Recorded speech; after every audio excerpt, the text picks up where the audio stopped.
Twin detonations shake the ground in Conway, South Carolina.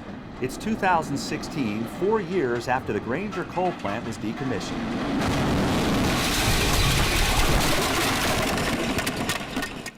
Next to the generating station's rubble lies Lake Busbee. This man-made lake acted as a cooling pond for the Grainger plant. The water from this shallow lake ran through the plant to cool it down while it was burning coal. With the plant no longer standing and cleanup on the horizon, the lake's future was uncertain. Santee Cooper owned the Grainger plant and still today owns the land and the lake. In 2018, the company drained the lake, revealing a future for Lake Busbee. Though legally they were only required to clean the nearby ash ponds, Santee Cooper chose to work in Lake Busbee on their own. The power company took to the mud, cleaning the lake bed, recycling the spent ash, and planting 180 acres of seedlings.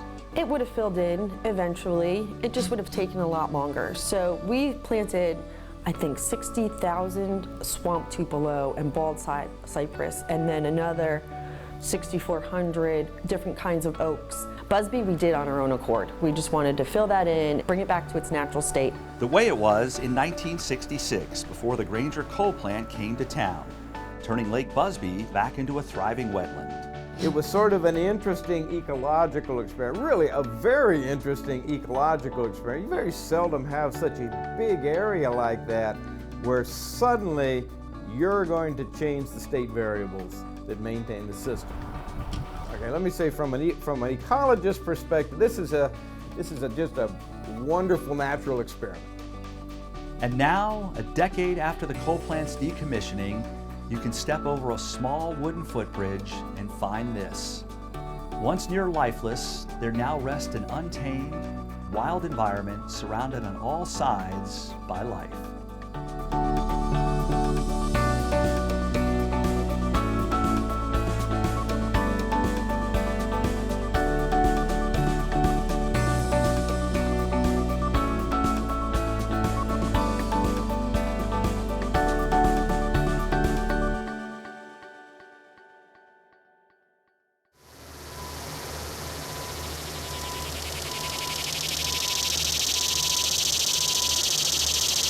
It's been 56 years since this 325 acres looked anything like a wetland, but today the efforts of Santee Cooper have started to bear fruit.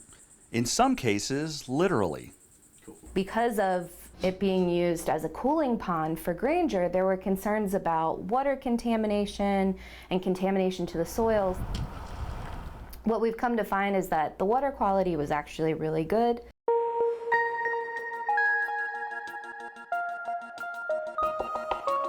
So we have seen that there are residual amounts of heavy metals in the soils.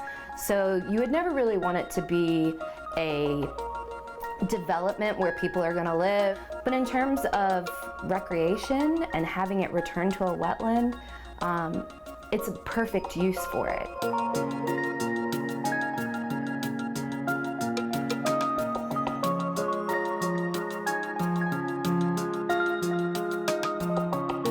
Swamps and wetlands typically have more acidic water and lower dissolved oxygen, and Busbee is no exception. The plants and animals that live here, like this slider turtle, are perfectly adapted for this kind of environment. They have to be. Life in a swamp is hard.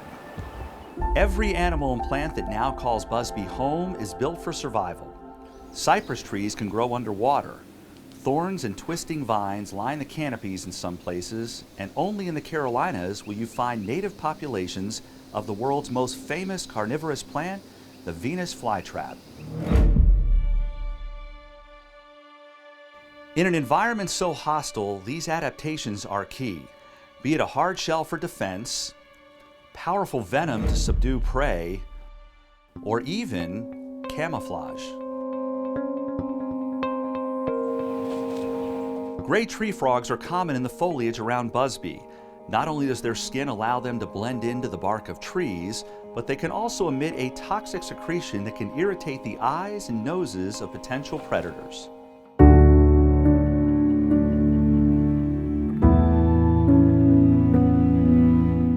But of all the common sights at the lake, the egret is likely to stand out the most. Their pristine white feathers hardly blend in with the greens of the trees and the muck of a wetland. In the 19th century, these plumes were used to decorate women's hats. An ounce of egret feathers could cost as much as $32, more than an ounce of gold at the time. This led to over-harvesting, which put egret populations in a steep decline. Some of the first conservation legislation in the United States was enacted to protect these birds, and their numbers have blossomed since. An appropriate figurehead for an ecosystem returning from its own decline. Its long neck is perfectly built for their hunting style. Their esophagus actually runs behind their spine, giving them incredible flexibility. Two of their vertebrae are specially built as well, allowing them to strike with their beaks like a spear gun.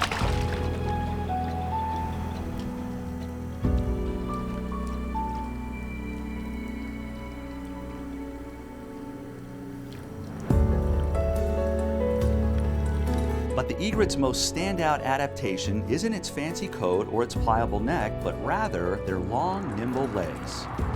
Standing over 3 feet tall, these wading birds can easily navigate the uneven terrain under the surface of Lake Busbee.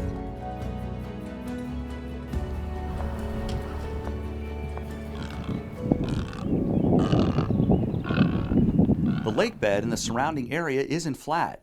It is full of small hills and streams. This diverse landscape was a major key to the redevelopment of Lake Busbee. When they stopped pumping water in the lake, I was really surprised just how much depth diversity there was out there. There were some places where even when they stopped pumping the water in, there was standing water persisted. But then these other areas, land areas, emerged. And so you had a lot of topographic diversity out there. And as far as a wetland creation situation, that's what you really want.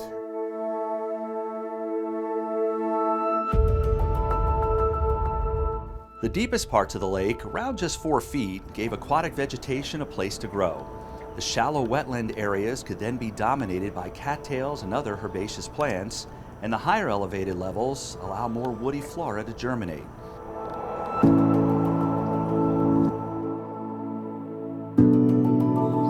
And with vegetation comes animal life.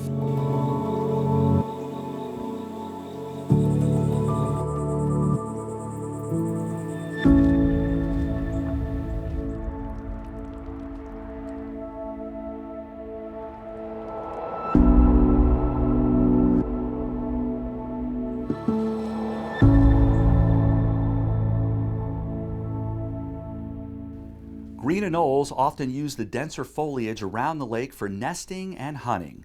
But this anole in particular has something else in mind. This male is in search of a mate. Anoles will bob their heads up and down almost like a dance and extend their brightly colored dewlap to entice a female.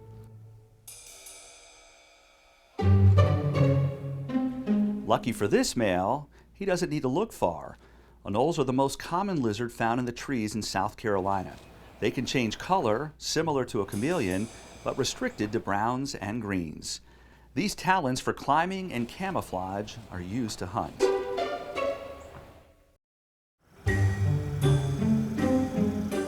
A small nest of ants sits at the bottom of the tree, and its worker drones are exploring the nearby area to expand their range. But many of them will not make it back. Anoles are gluttonous animals, and this female is embracing the buffet.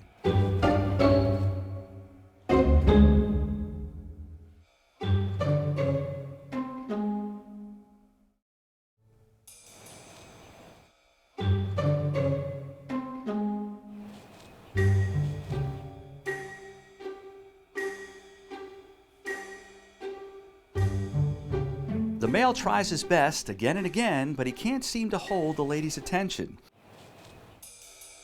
It's hard to compete with a good meal.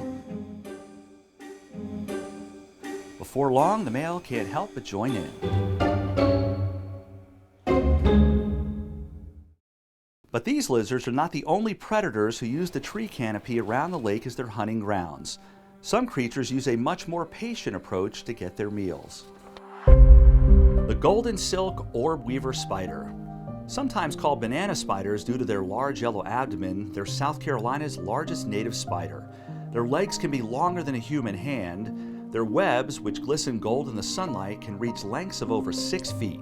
Typical of spiders, the males are much smaller and they tend to play more of a support role on a web, biding their time for reproduction opportunities.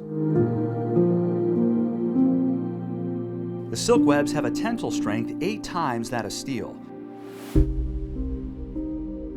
The chemical process of making such powerful silk is complex, passing through silk glands and into the spider's spinnerets, where it then uses its legs to weave a trap.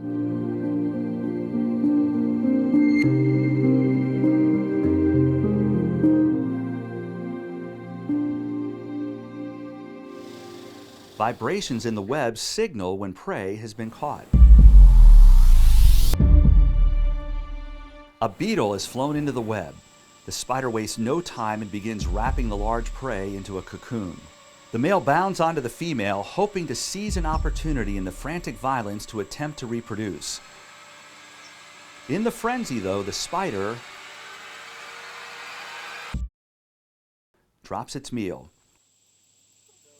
The beetle scurries away, panicked but alive. The male spider, knowing it is now in danger, gently crawls away. Using a sort of safety line, the female finds its way back to the center of the web.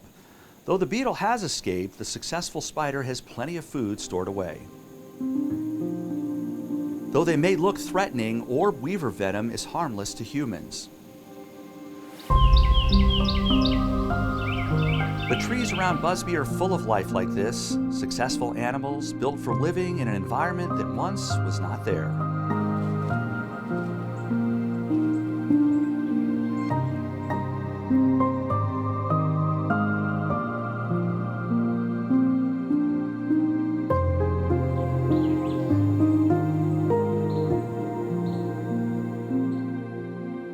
But nestled high in their throne, far above the lake and the trees, resides the royalty of Busbee.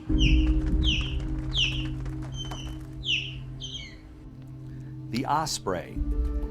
These large raptors were nesting around Lake Busbee long before the Grainger coal plant closed. With a wingspan just shy of 6 feet, these birds would nest on the power poles going through the lake and make their way out to the nearby Waccamaw River for food. But now, much of their meal gathering is done at the lake. Ospreys are piscivorous, consuming primarily fish, and they have specific adaptations for this lifestyle. When they find a target, they hover in place, carefully calculating their approach.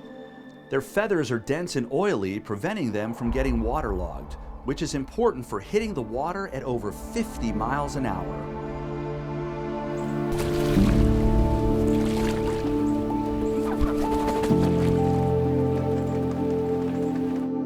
Ospreys can close their nostrils to keep out water during these dives. With reversible outer toes and backwards facing scales on their talons, once they have a grip on their prey, it's not going anywhere. Most of the bird life living around Busbee use its water and its inhabitants to survive now, no longer needing to travel to other rivers and ponds. There's enough life within the wetland to sustain all that bird life. You know, birds need a good bit of energy to do what they do. Flying's hard. So the fact that this wetland can sustain all that life just speaks to the quality of the environment that's there now.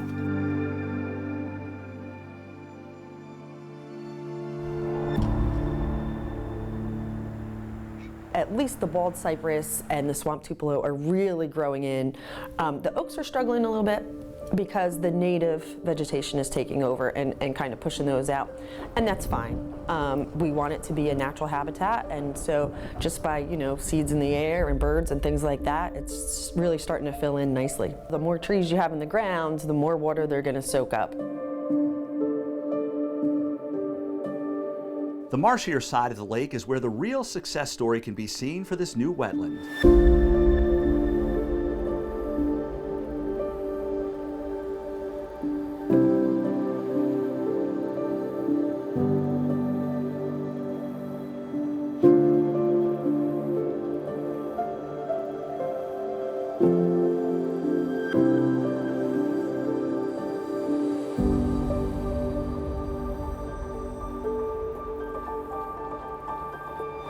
Swamps and wetlands act as filtration for our rivers and for our waters. So in an area like Conway, where you have a lot of areas that are developed and there's a lot of impervious surfaces, so you have a lot of runoff, that polluted runoff typically enters our swamps before it gets to our river, and those swamps are able to filter out the pollutants, whether it's bacteria or sediments or even nutrients, before it gets to the Waccamaw. So when we do our water quality testing, we don't see evidence of those pollutants like we do when we test in our swamps. They are a net, they are a filter, they just suck everything in and take it out before it can get to the rivers. As far as flooding is concerned, those wetlands tend to hold that water, and it sort of sits there for some undetermined amount of time instead of running off. And of course, if it's not running off and it's being held there, that of course is an important aspect of avoiding the flooding. Anything that runs in there is indeed going to be probably held and processed, and that's a good thing.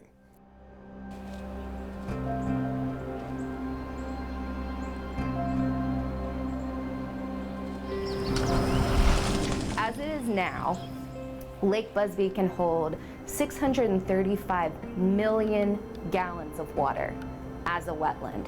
That's water that wouldn't end up in the homes and the roads and all the places in Conway that typically flood. It can now spread out into that wetland, hang out there, slow down the flow of the water, and soak back into the soils, which is huge. That's almost 1,000 Olympic-sized swimming pools of water. That's phenomenal. And to have that ability is a huge boon to our city. It might not be that large of a part of the county, but it's certainly us doing our part to make sure that we're helping keep the environment, maintain, and restore the environment that we had.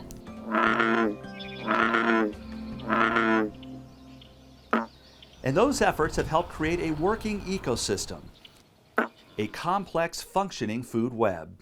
Though this bullfrog is hoping to make a meal of a dragonfly, he himself is the target of an even more deadly predator.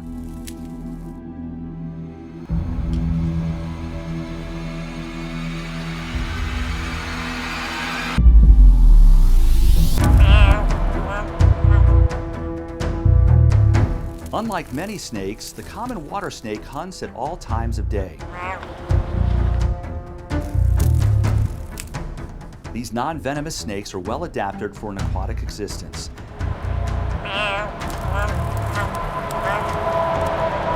They track prey with a combination of sight and smell.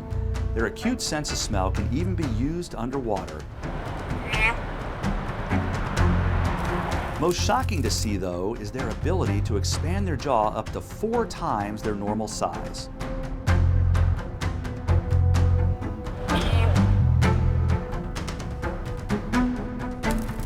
In an agonizing 15 minutes, the frog has been consumed. This meal will keep the snake fed for nearly a week.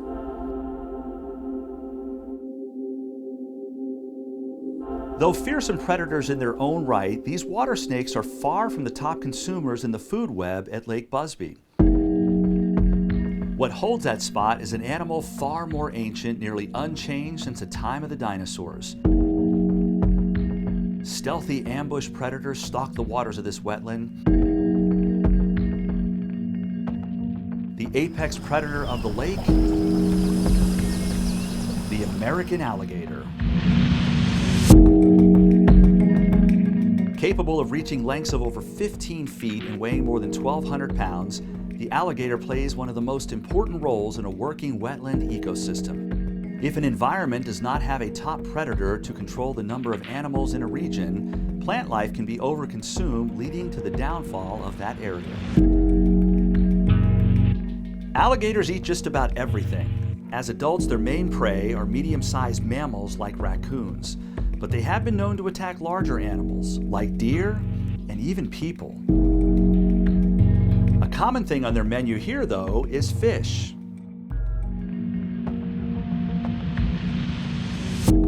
When hunting fish, they rush forward and bring their head down sideways. Their mouth can snap shut in just 50 milliseconds. But they don't always hit the mark, landing a meal only about 50% of the time they strike.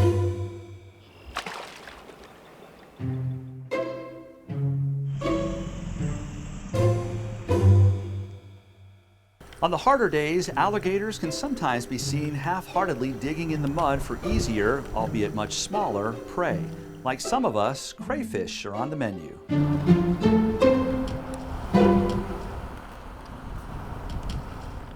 Though massive and dangerous, sporting over 80 conical teeth in their powerful jaws, these predators can often be seen lounging around.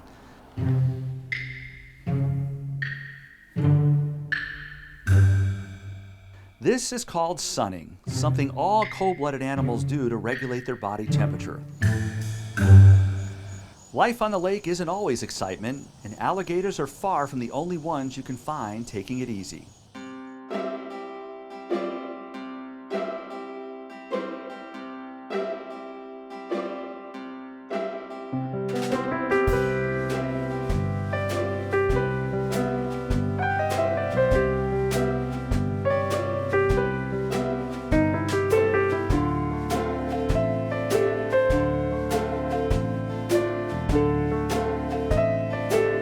Without the Grainger coal plant needing this area to act as a cooling pond, work trucks and maintenance crews are a rare sight anymore.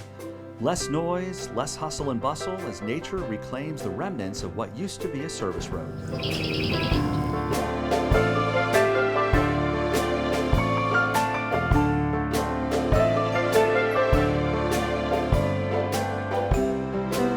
Small fish even take the opportunity of a slow day for some free delivery. They quietly move around the alligator's body as it rests in the muck, eating the various algae and grasses that reptiles collected over time.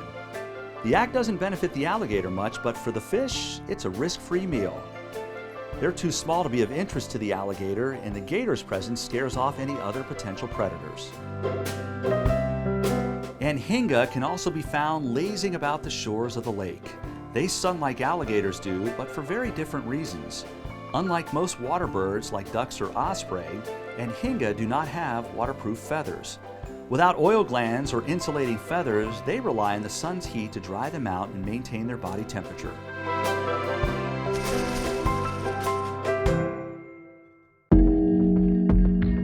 The American alligator has the 4th strongest bite force in the world, snapping shut at an astounding 2,980 psi.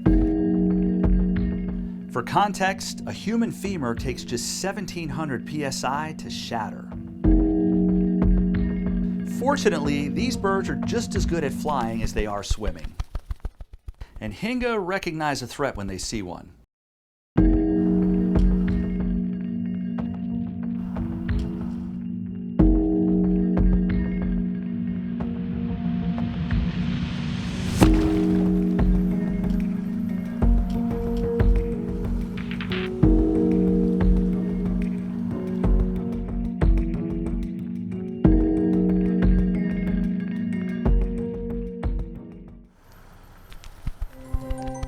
Anhinga have dense bones that help them submerge their bodies to stalk prey.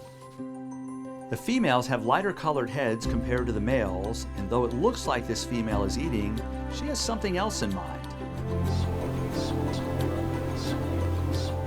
She's a mother with chicks awaiting their lunch. They build their nest in trees, typically in small colonies alongside other birds. When the chicks are young, Anhinga parents feed the chicks by dripping regurgitated fish into their bills. But these children are a little older. They put their heads right into their parents' mouths to get their fresh-caught food. Many of these wetlands are incredible wildlife habitats because there's just so much of this wetland around and so much of this wildlife habitat. It really is a rich area as far as biological diversity. We have to take care of this area. We got to make sure, you know, that what happens here is good and we keep it clean.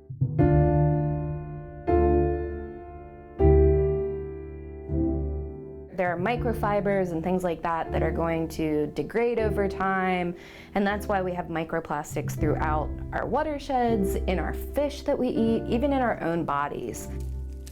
We're just like animals and plants. We need a healthy environment to persevere and flourish just like those animals do.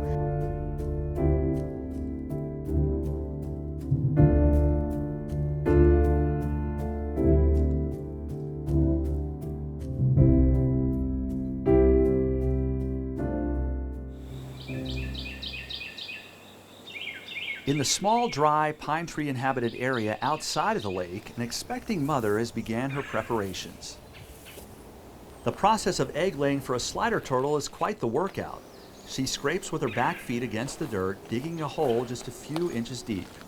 With the primitive nest dug, she begins laying her eggs.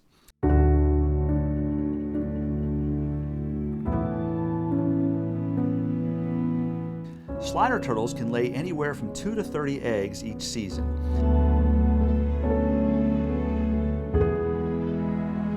The eggs are fertilized as they are laid. Once she is finished, she buries the eggs to incubate. The entire process takes around an hour.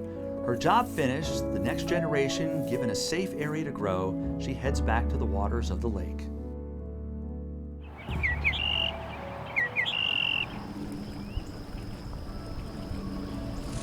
Right now, Lake Busbee has kind of emerged as a really premier wildlife habitat.